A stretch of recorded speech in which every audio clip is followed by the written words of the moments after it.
According to a February 18, 2021 article in the Wall Street Journal, IBM is considering the sale of its touted to be game-changing big data crunching wizard, Watson Health.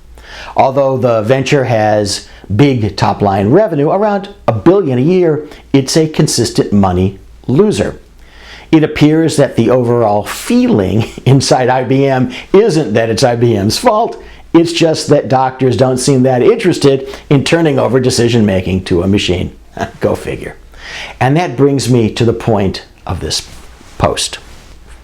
Big data and business decision-making, especially in your practice, are two very different things. I'm not qualified to tell you about the dangers as relate to the domain of medical practice, but I'm certainly qualified to tell you about the dangers as they relate to the domain of healthcare business.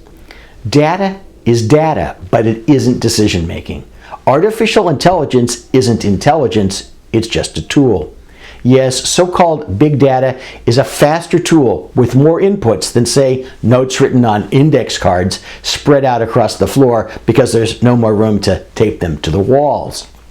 But no amount of data should ever be confused with making a decision.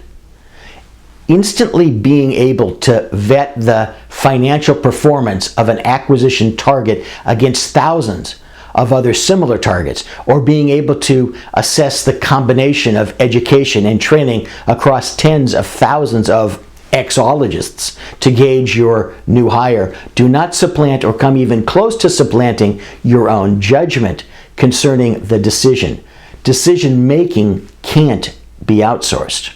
Oh, I can hear someone saying, but without all of the data, there's more risk. But big data, simply as a function of being tremendously big, suffers from the problems of noise. There is far more data, but how much of it is bullshit? And of course, there's no reward without risk, with the exception of being a government employee, that is.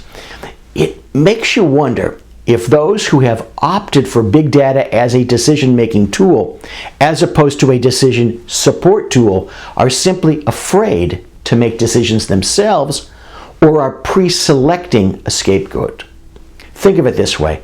IBM's Watson, for all of its big data, couldn't figure out that its essential intended audience, physicians, didn't want to use it.